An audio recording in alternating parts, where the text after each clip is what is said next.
What's up, everybody?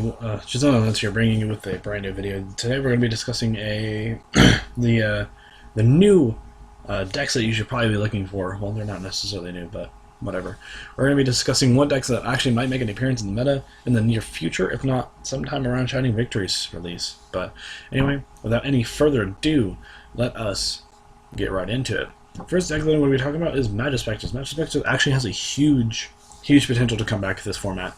Or after the new adjustments are to be had. If you have Magispectors, I would actually hold on to them and play them for a little while. Excuse me. But for the most part, I think this deck actually might be really good. Also, I'm not going to be talking about Cosmos or Monarchs because those are already going to be really good. They're going to be obligatory, so it's going to be redundant saying go pick these decks up because they're already good.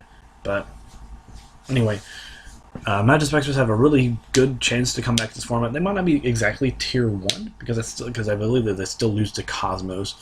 But however, I don't believe they have a very terrible matchup against Monarchs. They might. I'm not entirely sure on that matchup.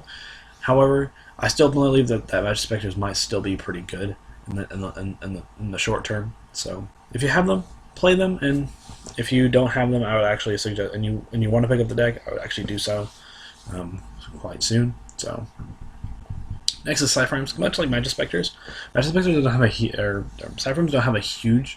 The PSY-Frames might actually have a decent opportunity. I also forgot something here. I'm not sure if this deck is still around, but anyway. But PSY-Frames have a really good matchup against Cosmos because since they're a fictional target, they really don't have to worry about your opponent. You don't have to worry about your opponent running you down because you could just always stop them with beta or something like that. Not to mention the deck is very strong. The deck has one of the most powerful traps in the game, PSY-Frame Overload. But for the most part, I believe the deck is actually really good. But again, it might not have a long stay in the competitive matchup because I think it's about even for Monarchs, and it's slightly skewed in Cosmos' favor against PSY-Frames. But still, this deck has a really good chance to come back. Next is Satellinites. Satellinites have actually not been doing anything for some reason. I don't know why. This deck is actually still really good. Trevor is a really good card. Alpha is a pretty amazing card still. So if you feel like that, if Satellinites were to make a comeback, it would probably be right now because I don't think they're going to get another chance to do so.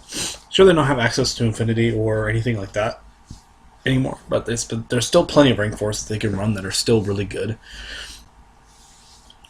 like Trevor or Deltaros, and they can make Constellation Diamond, which is also pretty good. Next is Burning Abyss. Burning Abyss are again one of those decks that I haven't seen too often, but I know that they're still good. So because Dante is really good. Fire Lake is still an amazing card. It pops scales and it breaks boards. It breaks really good board states. They have a very meh matchup against Cosmos, at least I think so. But I still think they're good nonetheless. Let's see, the original three are still pretty good. Tour Guide's still a really fantastic card, even at 1. So Dynamists are actually going to be quite a surprise. I actually didn't expect this deck to go anywhere, but I actually think this deck has some potential because they have the ability to make Infinity. Simply because of that, I think that what makes this deck really good. So if you feel as though if you have Dynamists, I would actually pick them out now because they're still pretty cheap. But other than that, they have really good effects. So that's bonus. Plus the combos this deck can make it are actually really good. So Gamma Seal is actually Kaijus. Kaijus are actually really good, are still pretty good. I don't think they actually necessarily fell off the meta. I'm sure Gamma Seal became a side deck card, but for the most part, I think Kaijus in general will be really good. They're not going to be on the same competitive level as Monarchs because I think Monarchs is still a superior deck than this. But still, I think that having Kaiju's as a potential deck is really good. It actually might fill in the third spot that Pepe used to fill, not in the same way of power level, but in the same way of having a 3-deck format. So who knows? This deck is actually really good, so we'll see what that goes. Raid Raptors, 4 strikes just got announced for Shining Victory.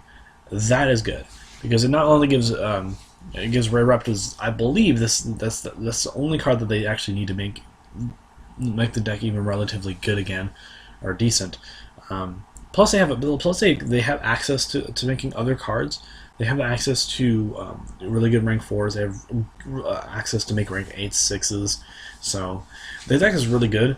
The deck has a lot of potential in the next upcoming format. So if you feel like that, I would actually keep an eye on this deck really closely because it actually might surprise you. Infernoids, another deck, something similar to Satanoids that I don't see very often anymore. It's kind of a shame because Infernoids are still really, really strong. Anunsu and Deviate are really, really good cards. Deviate is a heavy storm, and Anunsu is just a Regeki, or is that the other way around? Oh no, this is one. Okay, but this deck is still really good. Reasoning is still a very powerful card. Sure, Cosmos can be running it, but I think they're actually cutting that out for artifacts. I think they might be. I'm not actually sure, but this deck is still really good, and I think that the combos of this deck can pull off are still really good. Harmodic and Decatron are still really good cards.